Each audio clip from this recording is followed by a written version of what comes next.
إنا خلقناكم من ذكر وأنثى وجعلناكم شعوبا وقبائل لتعارفوا إن أكرمكم عند الله أتقاكم আমি তোমাদেরকে এক পুরুষ এক নারী থেকে সৃজন করেছি, বিভিন্ন গোত্রে ভাগ করে দিয়েছি, বিভিন্ন ভাষা দিয়েছি যেন তোমরা একে অপরকে চিনতে পারো। তবে তোমরা জেনে রেখে দিও, তোমাদের মধ্যে সেই লোকটাই সবচেয়ে আমার কাছে সম্মানিত যে বান্দা আমি আল্লাহ আমাকে সবচাইতে বেশি ভয় করে।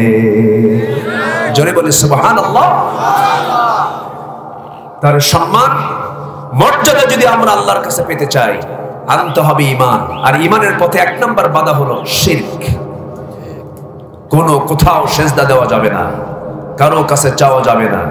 চাইতেই যদি হয় ওয়াইদাস্তাআনতা ফাস্তাইন বিল্লাহ, চাইতেই যদি হয় সেটা জুতার ফিতা ছিঁড়ে গেলেও চাইবো কার কাছে? আল্লাহর কাছে। আসতে বলবেন না, কার কাছে? আল্লাহর কাছে। পৃথিবীতে ঘন ঘন চাইলে মানুষ বিরক্ত হয়, আর আল্লাহর কাছে ঘন ঘন চাইলে আল্লাহ খুশি হয়। জোরে বলে সুবহানাল্লাহ। আমরা চাইবো কার কাছে? আল্লাহর কাছে। কষ্ট পাচ্ছেন না তো? বলি আলহামদুলিল্লাহ। আমার যারা নিয়মিত আলোচনা শোনেন, আমার যারা নিয়মিত শ্রোতা, এখন তো প্রযুক্তির কল্যাণে সবার হাতে হাতে সমস্ত আলোচনাগুলো চলে যায়। তা আমি আজকে মাহফিলে, আমার নুরুল ইসলাম ভাই কোথায় আছেন তো না? উনি 3টা বছর ধরে মাহফিলের জন্য আমাকে বলেই যাচ্ছেন আমি এসেছি। গতকালকেও আমি খুব মাজুর অবস্থা, আমাকে ডাক্তার বললেন আপনি 7টা দিন একটু বেড রেস্টে থাকেন, আপনার কণ্ঠের অবস্থা খুব খারাপ। তো বললাম ভাই আমাকে সুস্থ হতে হবে আল্লাহর রহমতে, মাহফিলও যেতে হবে, নচেত মার্ডার কেস। এই যে হাজার হাজার মানুষ আসছেন, গতকালকের কমিটিকে বললাম ভাই আমি যদি মাহফিলে গিয়ে কথাই না বলতে পারি, আমি আজ যাই কি করবো? কিচ্ছু বলার দরকার নেই, বসে থাকবো। কি কথা কি বুঝতেছেন? আচ্ছা বসে কি থাকা যায়? কোন থাকাও তো যায়। তো যতক্ষণ মেশিনটা চলে দেখি, আমাকে আজকে আপনারা সময় দিতে রাজি আছেন তো ইনশাআল্লাহ? আর কিছুক্ষণ জিকির করি সুবহানাল্লাহ আলহামদুলিল্লাহ লা ইলাহা ইল্লাল্লাহ সুবহানাল্লাহ আলহামদুলিল্লাহ লা ইলাহা ইল্লাল্লাহ সুবহানাল্লাহ আলহামদুলিল্লাহ। আরো জোরে সুবহানাল্লাহ আলহামদুলিল্লাহ লা ইলাহা ইল্লাল্লাহ সুবহানাল্লাহ আলহামদুলিল্লাহ লা ইলাহা ইল্লাল্লাহ। আরো জোরে সুবহানাল্লাহ আলহামদুলিল্লাহ লা ইলাহা ইল্লাল্লাহ সুবহানাল্লাহ আলহামদুলিল্লাহ লা ইলাহা ইল্লাল্লাহ মুহাম্মাদুর রাসূলুল্লাহ সাল্লাল্লাহু আলাইহি ওয়াসাল্লাম। সম্মানিত ভাইয়েরা, সম্মানিত বন্ধুগণ, তাহলে আমরা সেখান থেকে কথা বলি যেখান থেকে আমি বলার ইচ্ছা পোষণ করেছি। ইতিমধ্যে শুরু হয়ে গেছে। আল্লাহ তাআলার যারা অনুগত বান্দা তারা কি শিরিক করবে না ঈমান আনবে? ঈমানদার কি শিরিক করতে পারে? যে শিরিক করে তার কি ঈমান আনা হয়েছে? যারা ঈমান আনবে তারাই হলো ইবাদুর রহমান, আল্লাহ তাআলার রহমানের তারা প্রকৃত বান্দা। এই প্রকৃত বান্দাদের কি কি গুণ থাকা দরকার? আল্লাহর যারা পছন্দের বান্দা তাদের কি কি গুণ থাকা দরকার? আমি আজকে 17টি পয়েন্ট আমি একটা একটা করে বলার চেষ্টা করছি। এটা আমার কথা নয়, আল্লাহ বলছেন আমার পছন্দের বান্দাদের মধ্যে আমি 17টা গুণ দেখতে চাই। সুবহানাল্লাহ বলবেন? যদি আমি ব্যাখ্যামূলক আজকে আমি বলার সুযোগ পাবো না, এক রাতও পেয়েছি, এরপরে একটু ভাঙ্গা ভাঙ্গা কণ্ঠে আমাকে আজকে বলতে হচ্ছে। আমি চেষ্টা করছি আক্ষরিকভাবে হলেও এই 17টি পয়েন্ট কথা বলার জন্য। জোরে বলি ইনশাআল্লাহ, জোরে বলি ইনশাআল্লাহ। আজকে রজব শেষ হয়ে শাবান মনে হয় পড়ে গেল না? শাবান না, শাবান মাস পড়ে গেছে। যদিও জয়ীফ হাদিস, কিন্তু হাদিস তো জয়ীফ কখন হয়? রাবি যদি দুর্বল হয় হাদিসটা জয়ীফ হয়। আল্লাহুম্মা বারিক লানা ফি রজব ওয়া শাবান ওয়া বাল্লিগনা রমাদান। আয় আল্লাহ তাআলা, তুমি আমাকে রজব শাবানের বরকত দাও আর রমজান পর্যন্ত আমাকে পৌঁছে দাও। শাবানে আমার রাসূল এত পরিমাণ রোজা রাখতেন, অন্য কোন মাসে রমজান ছাড়া এত রোজা রাখতেন না। এবং রমজান আসলে পরে আমার নবীজি কোরআনটাকে সবচেয়ে বেশি তেলাওয়াত করতেন। আমি যদি প্রশ্ন করি, আমি আজকে এই কথাগুলো বলার প্রয়োজন মনে করছি, এখানে যারা বসে আছেন, আমি যদি প্রশ্ন করি, আল্লাহ তাআলার এই কালাম আল্লাহ পাক আমাকে আপনাকে দিয়েছেন, প্রথম থেকে শেষ পর্যন্ত আমি বলবো না। কোরআনে কারীমের যে তেলাওয়াতটা সহি করে একটা পৃষ্ঠা অন্তত পড়তে পারেন, এরকম হাত কি সবার উঠবে?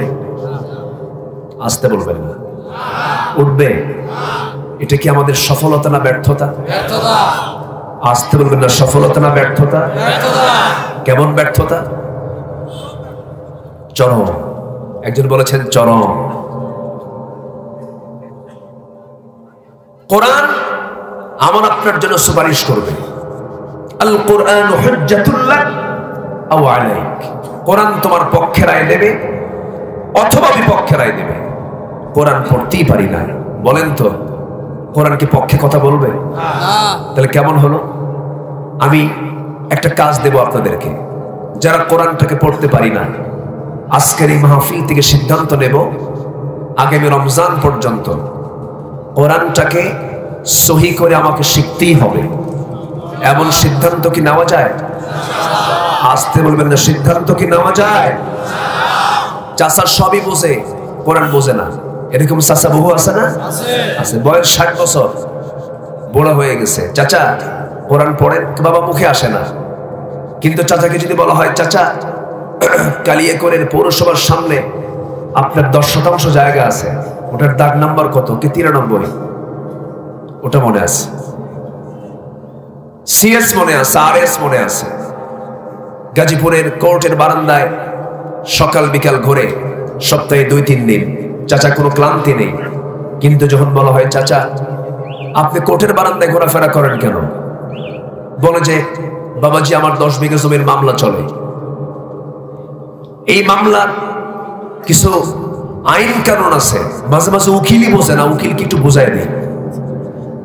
তাহলে উকিলকে জ্ঞান দেন, দাগ নাম্বার বোঝেন চাচা, গ্রামের মাতব্বরই করতে পারেন চাচা, কিন্তু কোরআনটা পড়তে পারেন না। এটা কি পড়তে না পারা না না পড়া? না পড়া। আমরা কোরআনের ছাত্র হব। এত আস্তে ইনশাআল্লাহ বললেন, আরো জোরে বলেন। আজকের মাহফিলটা আমাদের জন্য সিদ্ধান্ত হোক, আগামী রমজান হবে কোরআন শেখার রমজান। জোরে বলি ইনশাআল্লাহ। কোরআন শিখবো আমরা। কেন শিখতে পারি নাই আমরা? এটার জন্য সবচেয়ে বড় ব্যর্থতা হলো নিজের আগে বলতে হবে। পারিবারিক, অবশ্যই পারিবারিক ভাবেও দায়বদ্ধতা আছে না নাই? আমার বাপ মা আমাকে শিখায় নাই। আমার বাপ মা আমাকে কেজি স্কুলে পাঠাইছে। কেজির ওজন বেশি না সেরের ওজন বেশি? কেজির ওজন বেশি। এই জন্য বাচ্চার গায়ের যে ওজন, ব্যাগের ওজন তার ডাবল। এতগুলো বই নিয়ে যায়। ওই সমস্ত বই পড়ার দরকার আগে ছিল না। বাচ্চার সিনাই কোরআন তুলে দেন। আপনার সন্তানকে পাহারা দেওয়ার জন্য পৃথিবীর কাউকে লাগবে না, কোরআন আপনার সন্তানকে পাহারা দেবে। অনেক আফসোস করে অনেক মানুষ সন্তানকে ডাক্তার বানায় কি যে ভুল করছি, ইঞ্জিনিয়ার বানায় যে কি ভুল করছি। আমি বলি, কে বলেছেন ভুল করেছেন? ভুল করেন নাই। ইঞ্জিনিয়ার হবে, ডাক্তার হবে, কিন্তু প্রথম সবক দিতে হবে কোরআন। সে কোরআনের ডাক্তার হবে। সে হাদিসের ডাক্তার হবে, সে হাদিস বুঝে ডাক্তারি করবে। কিন্তু আজকে তো সেই শিক্ষা নাই, বরঞ্চ সংযোজন করছে কি জানেন? ক্লাস 6-7 এর সিলেবাসে ঢুকায় দিছে বানর। কি ঢুকায় দিছে? বানর। আল্লাহ তাআলা আমাকে আপনাকে কি দাম দিলেন? আল্লাহ তাআলা নিজে বলছেন আমি আদম সন্তানকে সম্মান দিয়েছি। সেই মুসলিম উম্মাকে আজকে বোঝানো হচ্ছে মানুষটাকে আগে বানর ছিল। ডারউইন তার তফসির করতেছে, ডারউইন বিবর্তনবাদের তফসির করতেছে যে মানুষ আগে বানর ছিল, বানর থেকে মানুষ হলো কেমনে? গাছের ডালে ডালে লেজ নিয়ে লাফাতে লাফাতে হঠাৎ করে লেজটা পড়ে গিয়ে বানর মানুষ হইয়া গিয়েছে। আচ্ছা, এটা কি সুস্থ মাথায় তফসির না মদ খাওয়া মাথায়?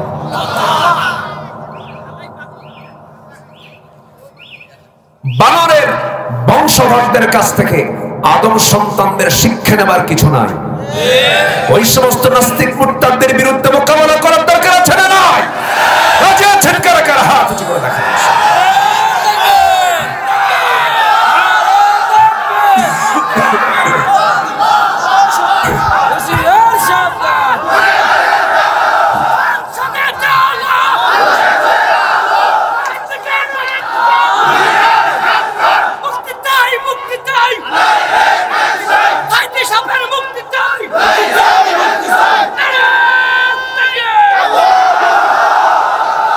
আল্লাহ কবুল করুন, জোরে বলি আমিন। তাসলিমা নাসরিন কয়েকদিন আগে বলেছে তোমাদের মুহাম্মদ তো মদিনার মাটিতে পৌঁছে গলে গেছে। কোনো প্রতিক্রিয়া আছে কারো? কেউ তো কোনো কথা বলে না। আমার নবীজি কিয়ামতের দিন যদি আমাকে প্রশ্ন করেন হাশরের ময়দানে, হে আমার উম্মত, আমাকে নিয়ে এই জাতীয় কথা বলা হয়েছে, কি করেছিস? জবাব কি দেব? সাধারণ মানুষকে নিয়ে কথা বললে সাজা হয়, মামলা হয়, আর রাসূলকে কথা বললে আমার দেশে কিছু লোকের কাছে তারপরে নাম হয়ে যায় বুদ্ধিজীবী। আসতে বলবেন না, জোরে বলেন ঠিক কি না? সোজা কথা, ইসলামকে নিয়ে, কোরআনকে নিয়ে, আল্লাহর দ্বীনকে নিয়ে যদি আমার বাপও কথা বলে কোনো ছাড়াছাড়ি নাই। সব কিছুর আগে হচ্ছে আমার আল্লাহ, আমার রাসূল, আল্লাহর দ্বীন। এর বাইরে যদি কেউ কোনো কথা বলে, এর পক্ষে যদি কেউ কোনো কথা না বলে, যদি বিরুদ্ধে কথা বলে, অবশ্যই তার বিরুদ্ধে আমাদের প্রতিবাদের ঝড় তোলার দরকার আছে না নাই? এটা কি নরমাল কাজ না ইমানের দাবি? ইমানের দাবি। সম্মানিত ভাইয়েরা, আজকে ইসলাম না থাকার কুফলটা কি? ইসলাম যদি আজকে সমাজে থাকতো এই চিত্র দেখা লাগতো না। ধানমন্ডিতে গত বছর এক বৃদ্ধ চাচা, বৃদ্ধ মুরব্বী, এদেশের একজন খ্যাতিমান নায়কের শ্বশুর ফেসবুক লাইভে এসে সুইসাইড করলো। ধানমন্ডির এরিয়াতে যারা থাকে তারা তো ফকির মানুষ নাকি? ধনী মানুষ, টাকা আছে, বউ আছে, বাচ্চা আছে, পরিবার আছে, সব আছে। ফেসবুক লাইভে এসে আত্মহত্যা করলো। কেন? কি জন্য? এটার মূল কারণ হলো সব আছে, ইসলাম নাই। আজকে সমাজ ধ্বংসের পথে। যুব সমাজ আজকে মোবাইলের মিস ইউজে শেষ হয়ে যাচ্ছে। এখানে গাইডের দরকার আছে না নাই? আছে। কোনো নীতিমালা নাই তো, কোনো পদ্ধতি নাই, পারিবারিক কোনো শাসনও নেই, সামাজিক কোনো শাসনও নেই। চুয়াডাঙ্গা মাহফিল ছিল আমার গত 7 দিন 8 দিন আগে। মাহফিলে খেতে বসছে এক বাড়িতে। বাড়িওয়ালা বলছেন, হুজুর আপনার বাড়ি কোথায়? বললাম আমার বাড়ি তো জন্মস্থান উত্তরবঙ্গে। হুজুর আমি আমার মেয়েকে বিয়ে দিয়েছি ঠাকুরগা। বললাম চুয়াডাঙ্গা কোথায়, ঠাকুরগা কোথায়? 400 মাইল দূরে। এত দূরে আপনার মেয়েকে বিয়ে? বিয়ের ঘটককে? হুজুর মোবাইল। ঘটক কি? মোবাইল। বললাম ঘটক কেমনে হলো? হুজুর ও ইন্টারে পড়ে, আমাকে বললো বাবা আমার কিছু অনলাইনে ক্লাস করতে হয়, আমার লাগবেই। আমি তাকে বললাম মা ঠিক আছে, তুমি যেহেতু তোমার ক্লাসে লাগবে তুমি নাও। মোবাইলটা দিলাম হুজুর, কিন্তু মোবাইল যে ঘটক হবে আমি তা তো বুঝিনি হুজুর। 3 দিন কোনো নাই, মেয়ে মানুষ, আমি কিছু বলতে পারছি না, কাউকে কিছু জানাতেও পারছি না। 3 দিন পর আমার নম্বরে রিংটোন বেজে উঠলো। সালাম দিয়ে বলতেছে, আব্বা আমি খুব ভালো আছি। কে মা তুই কই? কে মা বাবা সব কাজ হয়ে গেছে, বিয়ে শাদী কমপ্লিট। সম্মানিত ভাইয়েরা, এই অবক্ষয়ের একটা ব্যবস্থা আমাদের নেওয়ার দরকার আছে না নাই? আসতে বলবেন না, আছে না নাই? আছে। সমাজের সুদ, ঘুষ, জেনা, ব্যভিচার, চুরি, ডাকাতি এগুলো আছে না নাই? আছে। এটা কি দিন দিন কমতেছে না বাড়তেছে? বাড়তেছে। এবং চিন্তা করেন, জাতির শ্রেষ্ঠ সন্তান মুক্তিযোদ্ধা, 2000 মুক্তিযোদ্ধা, তারা মুক্তিযোদ্ধার ভাতা নিয়েছে। জাতীয় পত্রিকার জরিপ, 2000 মুক্তিযোদ্ধা তারা মুক্তিযোদ্ধার ভাতা গ্রহণ করেছে। যাদের জন্ম, যাদের বয়স হলো 52 বছর, যুদ্ধের বয়স 52 বছর। তাহলে যুদ্ধ করলো কোন দিন? বলে রুহের জগৎ থেকে, রুহের জগৎ থেকে। তাহলে এই সমস্ত অন্যায়, এই সমস্ত জুলুম শুধু ওয়াজ করে বন্ধ হবে না, বন্ধ করার জন্য ব্যবস্থা নিতে হবে। ব্যবস্থা আছে না নাই? ব্যবস্থা নিয়েছেন। যেমন করে মুহাম্মদ সাল্লাল্লাহু আলাইহি ওয়াসাল্লাম রাসূলকে শুধু মিষ্টি খাওয়াতে মানবে, রাসূলকে শুধু দাড়ি রাখাতে মানবে, রাসূলকে শুধু মিসওয়াক করার সুন্নতে মানবে, রাষ্ট্র পরিচালনায়, রাজনীতির ময়দানে রাসূলকে মানবে না, তোমার ঈমান হয় না, তুমি প্রতারক, মুনাফিক। আছে না নাই? আসতে বলবেন না, আছে না নাই? সম্মানিত ভাইয়েরা, সম্মানিত বন্ধুগণ, আমাকে আপনাকে যেতেই হবে একদিন আল্লাহর কাছে। আমরা কার অনুগত হব? আসতে বলবেন না, কার অনুগত হব? ফিরে আসবো আমরা কার পথে? শিখে নেব আমরা কোরআন। জোরে বলি ইনশাআল্লাহ। রমজান মাসে টার্গেট হবে তো ইনশাআল্লাহ। আমি কি আলোচনা শেষ করে দেব? 2-1 করে ওঠে কেন? একটু বসেন, একটু মেহেরবানি করে বসেন। সম্মানিত ভাইয়েরা, তাহলে সূরা ফুরকানের শেষ রুকুতে আল্লাহ তাআলা আগে তার নিজের পরিচয়টা দিয়েছেন। নিজের পরিচয় দিয়ে তার অনুগত যারা বান্দা হবে তাদের পরিচয়টা তিনি তুলে ধরেছেন। আল্লাহ রাব্বুল আলামিন বলেন, তাবারাকাল্লাযী জাআলা ফিস সামাই বুরুজান ওয়া জাআলা ফীহা সিরাজান ওয়া কমারান মুনীরা ওয়া হুয়াল্লাযী জাআলাল লাইলা ওয়ান নাহারা খিলফাতান লিমান আরাদা আন ইয়াযযাক্কারা আও আরাদা শুকুরা। অতীব বরকতময় সেই মহান প্রভু, যিনি আকাশে রেখেছেন বহু গ্রহরাজি, অসংখ্য গ্রহরাজি রেখেছেন, এবং রেখেছেন সেখানে প্রদীপ্ত সূর্য। এমন বড় পরিচয় পৃথিবীর কেউ দিতে পারবে?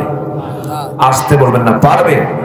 আল্লাহ বলছেন, বহু গ্রহরাজি রেখেছি এবং রেখে দিয়েছে আকাশে প্রদীপ্ত সূর্য, যার নিজস্ব আলো আছে। এই সূর্যটা তাপ দিয়ে যাচ্ছে পৃথিবীর শুরু থেকে নিয়ে আজ পর্যন্ত, কিয়ামত পর্যন্ত তাপ দিয়ে যাবে।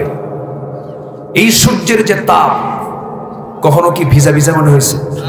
দুর্বল মনে হয়েছে? না। যারা বলে কোরআন 1500 বছর আগে আসলো, এখনো কি সেই কোরআন চলতে পারে, এরকম কথা কিন্তু অনেকে বলে। তাদেরকে বলা দরকার, যে আল্লাহ সূর্য বানালেন কোটি কোটি বছর আগে, সেই সূর্যকে এখনো চলে? হ্যাঁ চলে। সূর্য যদি চলে, কোরআনও চলবে। সূর্য যার, কোরআনের কথাও তার। এই সূর্যটা মাঝে মাঝে আমি একটু ভাবি, একটু কত বড়, আমার কত ক্ষুদ্র সৃষ্টি আল্লাহ তাআলা। এই সূর্যটা, এই পৃথিবী হলো 50 কোটি 10 লক্ষ বর্গ মাইলের এই দুনিয়া, 228টি দেশ, 228টি দেশের সমন্বয়ে পৃথিবী বিশাল দুনিয়া। সূর্যটা এই পৃথিবীর চাইতে শুধু 1 গুণ 2 গুণ বড় হলেও কিছুটা চিন্তায় আমরা আনতাম যে না, সূর্য বড়, আমাদের চিন্তাই তো খেলবে না আমাদের চিন্তায় মাথায় ঢুকবে না এটা কত বড়। 13 লক্ষ দুনিয়াকে এক জায়গায় করলে একটা সূর্যের সমান হয়। এটা জোরে বলি সুবহানাল্লাহ। তাহলে পৃথিবীবাসীকে তাপ দেওয়ার জন্য পৃথিবীর চাইতেও আরো 13 লক্ষ গুণ বড় একটা সূর্যকে আল্লাহর ব্যবহার করা লাগতেছে। সুবহানাল্লাহ বলবেন না? এই খেদমত, এই উপকার পৃথিবীর কেউ কি করতে পারবে? কেউ কি করতে পারবে? পারবে না। এই পরিচর্যা কে করছেন? আল্লাহ করছেন। এই সূর্য তিনি চালান। আবার আলোকিত চাঁদ, ওয়াকামারাম মুনিরা, আলোকিত চাঁদ। যারা সায়েন্সের ছাত্র আমরা পড়েছি সূর্যের নিজস্ব আলো আছে, চাঁদের নিজস্ব কোনো আলো নেই। এটা আমরা বিজ্ঞান বই পড়েছি। কিন্তু আল্লাহ তাআলা আজ থেকে 1500 বছর আগে বলে দিচ্ছেন ওয়াকামারাম মুনিরা, আলোকিত চাঁদ মানে সূর্যের নিজস্ব কোনো আলো নেই, আরেক জায়গা থেকে ধার করে চাঁদ চলে। যেরকম সুবহানাল্লাহ। চাঁদ অন্যের আলোতে আলোকিত হয় আর সূর্য নিজের আলোতেই আলো ছড়িয়ে দেয়। আল্লাহু আকবার বলেন। তাহলে আপনাদের কি এরকম মনে হয় কখনো কোরআন কোন মানুষ রচনা করেছে? এরকম মনে হয়? আল্লাহু আকবার। যার সঙ্গে কোরআনের সম্পর্ক যত গভীর হবে আল্লাহর সঙ্গে তার সম্পর্ক তত গভীর হবে। জোরে বলি সুবহানাল্লাহ। এখানে আল্লাহ তাআলা তার নিজের পরিচয় দিতে নিয়ে সূর্যের পরিচয় দিলে সূর্যের কথা বললেন, চাঁদের কথা বললেন, যা আমরা চোখের সামনে দেখতে পাই। কিন্তু এই সূর্যের চেয়েও বড় আরো কিছু সৃষ্টি আছে যেটা আমরা রাতের বেলা চাঁদের পিছনে মিটি মিটি করে জ্বলা কিছু আমরা তারকা দেখতে পাই। ওই তারকাগুলো সূর্যের চাইতে আবার কত বড়। বেটেল জুইস নামে একটা তারকা আছে, সেই তারকা সূর্যের চাইতে 33 কোটি গুণ বড়। মানে বড় কম হয়ে গেছে নাকি? জোরে বলেন না সুবহানাল্লাহ। 33 কোটি গুণ বড়। আচ্ছা, বেটেল জুইস, সুপারনোভা, আড্রা। পৃথিবীর সবচেয়ে নিকটবর্তী তারকা হলো প্রক্সিমা সেন্ট্রাই। প্রক্সিমা সেন্ট্রাই এই তারকাটা পৃথিবীর সবচেয়ে নিকটবর্তী তারকা। তো মানুষ তো চাঁদের দেশে বেড়াতে গেছে, তারপরে ওই মঙ্গল গ্রহে তো জায়গাও কিনছে কিছু, ওখানে যে নাকি থাকবে। আচ্ছা, জায়গাও কিনছে। এখন এই লোকগুলো যদি চিন্তা করে চাঁদও দেখলাম, মঙ্গল গ্রহ দেখলাম, তারকার দেশে যাব, সূর্যের দেশে তো যাওয়া সম্ভব না, সেটা তো প্রচন্ড তাপ, সম্ভব না। দেখি একটু তারকার দেশে যাব। সবচেয়ে নিকটবর্তী তারকা হলো প্রক্সিমা সেন্ট্রাই। প্রক্সিমা সেন্ট্রাইটা এত দূরে, যদি কেউ যেতে চায়, নবযান একটা আছে বর্তমান দুনিয়াতে, অ্যাপোলো 11, যার গতি হলো প্রতি ঘন্টায় 39,000 কিলোমিটার। কত হাজার? 39,000 কিলোমিটার। 39,000 কিলোমিটার বেগে যদি কেউ ওই অ্যাপোলো 11-এ চড়ে যদি সেই তারকার দেশ প্রক্সিমা সেন্ট্রাই যেতে চায়, তার সময় লেগে যাবে 1,15,000 বছর মাত্র। যাবেন কারা কারা? হাত তোলেন। সম্ভব? আসতে পারেন সম্ভব? সেই আকাশের নিচে ক্ষুদ্র একটা মাখলুক হলাম আমি আব্দুল্লাহ, আল্লাহর গোলাম। চেয়ার পাইলে এমন ভাবখানা দেখায়, আমি কি হলু রে? আসতে বলবেন না? আছে না নাই? আছে না নাই? ফেরাউনকে খতম করেছেন কে? নমরুদকে শেষ করে দিয়েছেন কে? আল্লাহ। তবে একটা কথা জেনে রাখতে হবে, সেটা হলো ঈমানকে টিকে রাখতে গেলে বাতিল শক্তির ষড়যন্ত্র আছে না নাই? আসতে বলবেন না? আছে না নাই? ঈমানকে বাঁচাতে গিয়ে ফেরাউনের ঘরের একজন সদস্য আসিয়া আলাইহিস সালাতু ওয়াস সালাম হাসতে হাসতে বিদায় নিয়েছেন, কিন্তু ঈমান হারা হননি। সুবহানাল্লাহ বলবেন না? আর আমার দেশের কিছু ঈমানদারের দশা, একই বাবার সন্তান 4 ভাই 4 দল করে। 4 ভাই 4 দল করে। যে দল ক্ষমতায় আসে সেই দলের ভাই বাকি তিনজনকে বলে, শোনো, আমি এখন ক্ষমতায় আছি, এই 5 বছর আমি দেখতেছি, যখন আমি থাকবো না তখন তোমরা আমাকে দেখবা। এরকম কন্ডিশন করে চলা লোক আছে না নাই? আসতে বলবেন না, আছে না নাই? এটার নাম ঈমান নয়। আসিয়া আলাইহিস সালাতু ওয়াস সালাম তার নিজের ঈমানকে টিকে রাখতে গিয়ে স্বামীকে হারালেন। দুনিয়ার সমস্ত মান সম্মানকে তিনি মাইনাস করলেন। জান্নাতকে পেতে গিয়ে দুনিয়াটাকে তিনি হারায় ফেললেন। ফেরাউন বলে ফেললো, আসিয়া, এত নাজ নিয়ামত তোমাকে দিলাম, মর্যাদা আমি তোমাকে দিলাম, আর তুমি এগুলো ছেড়ে দিয়া তুমি মুসার দিন গ্রহণ করলা। আসিয়া বলছেন, আমি তো এমন দিন গ্রহণ করেছি যে দিনটা মুসার নয়, যে দিনটা আমার আল্লাহ তাআলা, আমি এই দিন ছাড়তে পারবো না। আসিয়া আলাইহিস সালাতু ওয়াস সালাম সর্বশেষ আলটিমেটাম দিয়ে দিলেন, আমার স্বামী গো, আপনি আমাকে কি মনে করছেন জানি না, আমি হাসতে হাসতে দুনিয়া থেকে বিদায় নিয়ে নেব। আমি জান্নাত পেতে চাই, জাহান্নাম যেতে চাই না। আপনি আমার প্রতি অত্যাচারের মাত্রা যত বাড়ায় দিবেন, আমার ঈমানটা তত মজবুত হয়ে যাবে। শেষ পর্যন্ত কি হলো, জল্লাদকে রেডি করে ফেললো ফেরাউন। ফেরাউন বলে ফেললো, আসিয়া তোমাকে জল্লাদ দিয়া করাত দিয়ে চিরে 2 টুকরো করে দুনিয়া থেকে বিদায় করে দেব। আসিয়া বলছেন, আমার স্বামী, হাসতে হাসতে আমি দুনিয়া থেকে বিদায় নিয়ে নেব, আল্লাহর জান্নাতে চলে যাব। জোরে বলে সুবহানাল্লাহ। তারা দুনিয়াটাকে বিক্রি করে দিয়েছেন, দুনিয়াটাকে মাইনাস করে দিয়েছেন। করাত সামনে আনা হলো, তাফসীর এসেছে, সামনে করাত চলে এলো। আসিয়াকে বলা হলো, এখনো সময় আছে, তুমি কি করবে বলো। আসিয়া বলছেন, নাকের মধ্যে জান্নাতের ঘ্রাণ পাচ্ছি। দুনিয়ার সামান্য সুবিধা পেতে নিয়ে ঈমানটাকে হারানোর মতো এত বড় বদনসিব এরকম বহু লোক আছে না নাই?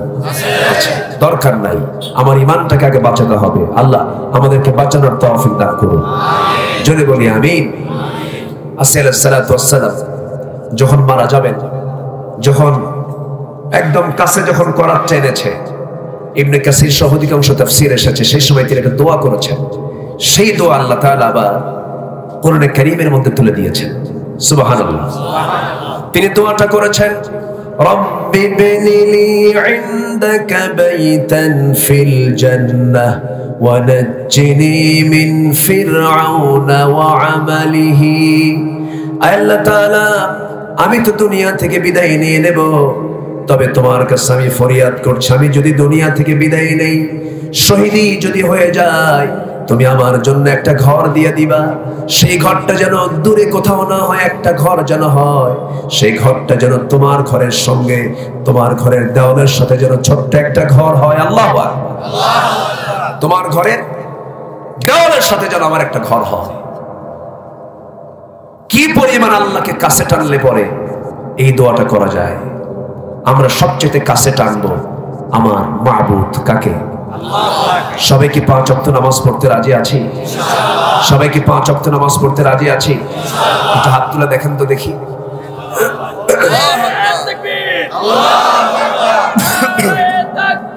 আল্লাহু আকবার। আল কোরআনের আলো ঘরে ঘরে জালো, আল হাদিসের আলো ঘরে ঘরে জালো। তাকবীর। বলি সবাই, ইয়া আল্লাহ, আমাদেরকে 5 ওয়াক্ত সালাত আদায় করার তৌফিক তুমি আল্লাহ দিয়ে দাও। জোরে বলি আমিন, আরো জোরে আমিন। হাত নামান। কষ্ট দিয়ে ফেললাম মনে হয়। কোরআন শেখানোর দায়িত্ব দিয়েছে, কোরআন শেখার দায়িত্ব দিয়েছে, কিন্তু এখন নামাজের দায়িত্বটাও দিয়ে দিলাম। নামাজ পড়বো, জোরে বলি ইনশাআল্লাহ। আচ্ছা, আর এই মস্তক কোন দরবারে কোথাও নত করা যাবে না। রাগ করতেছেন নাকি আপনারা? আচ্ছা, সম্মানিত ভাইরা, এরপরে আল্লাহ তাআলা সেকেন্ড আয়াতে তিনি তার পরিচয় দিতে এবার বলছেন, দেখো আমি সেই মহান রব, আমি আল্লাহ রাতকে দিনের মধ্যে ঢুকাই, দিনকে রাতের মধ্যে ঢুকাই, রাত দিনের স্থলাভিষিক্ত করে দিয়েছে। জোরে বলি সুবহানাল্লাহ। কে পরিচয় দিচ্ছেন? আচ্ছা, রাত কি দিনের মধ্যে ঢুকায় এরকম ক্ষমতা কি জো বাইডেনের আছে? ভ্লাদিমির পুতিন, নরেন্দ্র মোদী আছে? সুপার পাওয়ার বলি আমরা, superpower Joe Biden, superpower Vladimir Putin. কে বলেছে ইযা যুলজিলাতিল আরদু জিলজালাহা? একটু সামান্য তুরস্কে হয়ে গেল, সামান্য সিরিয়াতে হয়ে গেল, তার এক কোণা যদি ঢাকায় একটা ঝাঁকি মারা হয়, বলেন থাকবে কিছু? থাকবে কিছু? আমরা ধারণা দেব কার কাছে? এই ভূমিকম্প, এই গজবগুলো কখন আসে? যখন সমাজে গান বাজনা বেড়ে যায়, মদের কারবার বেড়ে যায়, জেনার কারবার বেড়ে যায়। এই সমস্ত আকাম কুকাম না বন্ধ হলে এই জমিনেও গজব আসবে, ঠিক কিনা? এই জন্য আমাদের সমাজকে, সকল প্রকার এই জমিনকে বিভিন্ন বালা থেকে বাঁচানোর জন্য আমাদের অবশ্যই পাপ কাজগুলো ছাড়ার দরকার আছে না নাই? মদের বোতল নিয়ে আলেম ওলামা নাইট ক্লাবে যায় না। যেখানেই নাইট ক্লাব, যেখানেই মদের বোতল পাওয়া যায়, সেখানেই জেনার কারবার খুঁজে পাওয়া যায়। এই সমস্ত কাজের পক্ষে আলেম ওলামা নাই। অতএব মদের বোতল নিয়ে যারা থাকে তাদের নেতৃত্ব, আমাদের তাদের নেতৃত্ব মানানো দরকার নাই। যে নেতৃত্বে নামাজ নাই, সেই নেতৃত্বের মুখে আমরা জুতা মারি, সেই নেতৃত্বকে আমরা জুতা মারি। সম্মানিত ভাইয়েরা, সম্মানিত বন্ধুগণ, কারণ কিয়ামতের দিন ইয়াওমা নাদউ কুল্লা উনাসিম বিইমামিহিম, কিয়ামতের দিন প্রত্যেক ব্যক্তিকে তার নেতা সহ ডাকা হবে। নেতা যাকে বানাবো উনি যদি মদখোর হয়, বেনামাজি হয়, কিয়ামতের দিন আমার সুবিধা না অসুবিধা? সুবিধা না অসুবিধা? কায়দা না বেকায়দা? বেকায়দা। একটা প্রশ্ন করি তো, আমার দেশে মানুষ বেশি না চোর বেশি? হ্যাঁ, চোর বেশি। তাই তো মসজিদে গিয়ে নামাজ পড়ে আরাম পাওয়া যায় না। নতুন জুতা হলে তো কথাই নেই। নতুন জুতা নিয়ে যদি আপনি ঢোকেন, আর জুতাটা যদি সামনে যদি না রাখার জায়গা পান, যদি পিছনে রেখে যদি নামাজে দাঁড়ান, সেজদা হবেই না, খালি মনে হবে জুতা আছে তো। আমি কি ভুল বলতেছি? এই হলো মসজিদের জুতার সিকিউরিটি। বাজারে যাবেন, সাইকেল রেখে শুধু এইদিকে তাকাইছেন, সাইকেল নাই। গরুর হাটে ঢুকছেন, গরুর দাম তো একটু বেশি, মোটা টাকা নিয়ে ঢুকতে হয়। একটু যদি বেখেয়াল হন, পকেট থেকে টাকা নেই।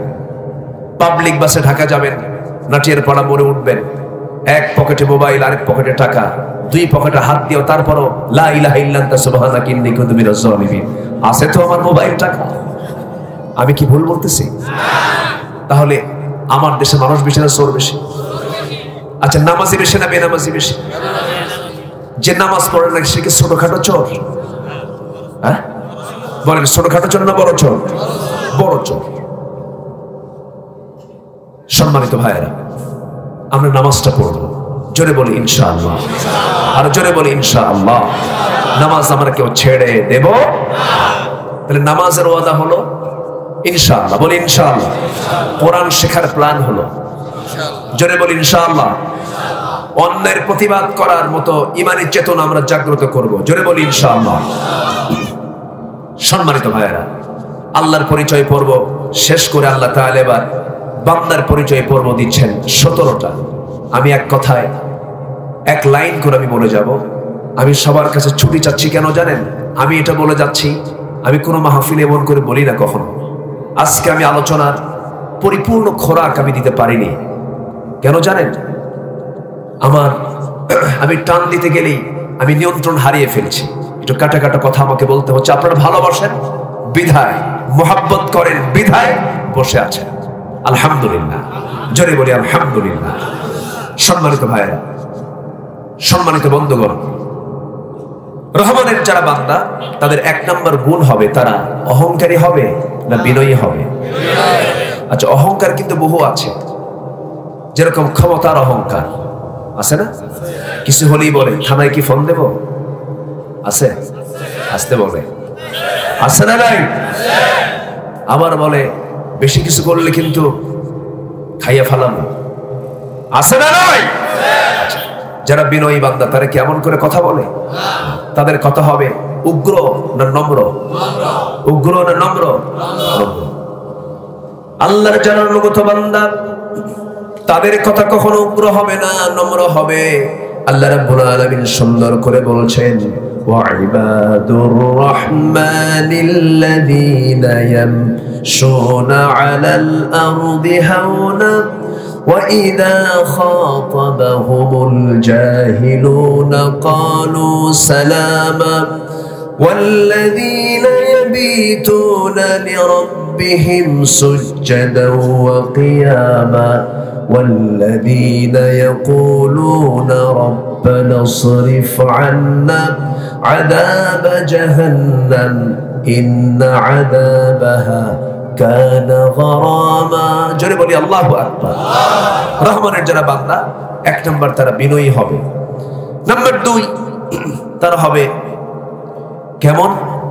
যারা অজ্ঞ, সমাজের যারা জাহেল লোক, তাদের সঙ্গে তর্ক বিতর্ক করবে না, শুধু সালাম একখান দিয়ে চলে যাবে। ইমানদার রহমানের যারা বিনয়ী বান্দা অযথা তর্ক বিতর্কে জড়াবে না, কারণ তাদের প্রতিটি কথার মূল্য আছে না নাই? ইমানদারের প্রতিটি কথা হবে মুক্তর দানার মতো। কিসের দানার মতো? মুক্তর দানার মতো। অযাচিত কোনো কথা ইমানদার তার মুখ থেকে বের করবে না। নাম্বার 3 হলো রাত জেগে জেগে কার কাছে কাঁদবে? সেজদা দেবে কাকে? কিয়াম করবে কাকে? সুজ্জাদা ওয়া কিয়ামা। কিয়াম করবে, সেজদা দেবে, দাঁড়িয়ে থেকে আল্লাহর কাছে চাবে, সেজদা দিয়ে আল্লাহর কাছে চাবে, রুকু করে আল্লাহর কাছে চাবে। আমরা চাই কয় ভাবে? 3 ভাবে না?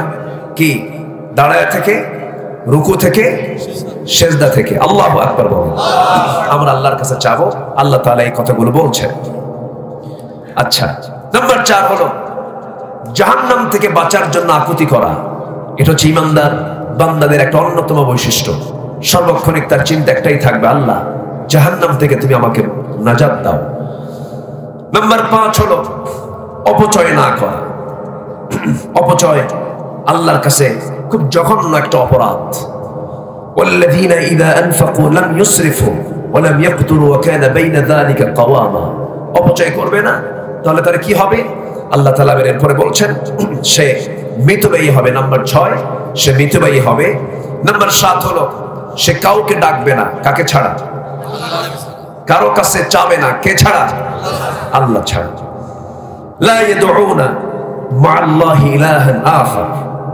এরপর আল্লাহ তাআলা নাম্বার 8 বলছেন হত্যা না করা। আজকে পৃথিবীতে সবচাইতে সহজ কাজ কি বলেন তো? হত্যা। এটা কি কঠিন কাজ না এখন সহজ কাজ? সহজ। সামান্য কিছুকে কেন্দ্র করে মানুষ মানুষকে খুন করছে। খুন করা যে কত বড় অপরাধ, এটা অপরাধের শাস্তি দেখলেই টের পাওয়া যায়। ইসলামের শরিয়াতে 3টা অপরাধের শাস্তি হলো তাকে কতল করো। 1 নম্বর হলো সাইয়্যিবুজ জানি, যারা জিনা করবে বিবাহিত হয়ে তাকে কতল করো।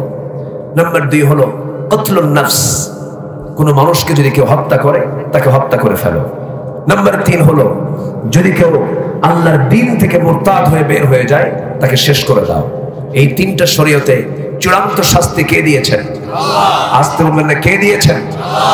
দুঃখজনক হলো সত্য, এই 3টা অপরাধ আজকের দেশে আমাদের সমাজে আছে না নাই?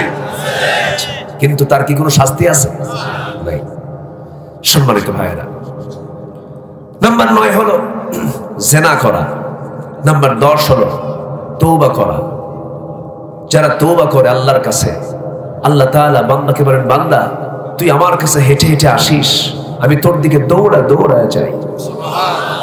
বান্দা তুই আমার দিকে 1 পা আগাস, আমি তোর দিকে 10 পা আগাই। বান্দা যখন সেজদায় যায় তখন আল্লাহ তাআলা অস্থির হয়ে ফেরেশতাকে ডাক দিবেন, ফেরেশতারা দেখো আমার বান্দাগুলো কেমন করে আমাকে সেজদা দিয়ে ধন্য করছে, আমি এদের तमाम জীবনের গুনাহগুলোকে মাফ করে জান্নাতের ফয়সালা করে দিলাম। সম্মানিত ভাইরা, আমরা ভুল করেছি। সন্তান যদি বাবার কাছে ভুল করে, মাফ চাইলে কি বাপ মাফ করে দেয় না? আমরা মাফ চেয়ে নেবো কার কাছে? আসতে বলবেন না কার কাছে? একা একা নীরবে রাতের অন্ধকারে হঠাৎ করে শেষ রাতের দিকে উঠে যাব। আল্লাহ তাআলা সেই সময় প্রথম আকাশে চলে আসেন। প্রথম আকাশে এসে বলেন, কে আছো আমার কাছে মাফ চাবে? আলা আমি মুস্তাগফিরিন ফাগফির লাহ। আমার কাছে এই সময় যে যা চাবে আমি তাই তাকে দিয়ে দেব। আমার কাছে চাও। এই তওবাটা আমরা করব। মাঝখানে আল্লাহ তাআলা এখানে এসে বলতেছেন, যারা ঈমান আনবে, কি আনবে? ঈমানটাকে আল্লাহ তাআলা মাঝখানে দিয়েছেন। নাম্বার 12 হলো নেক আমল করা। কি আমল করা?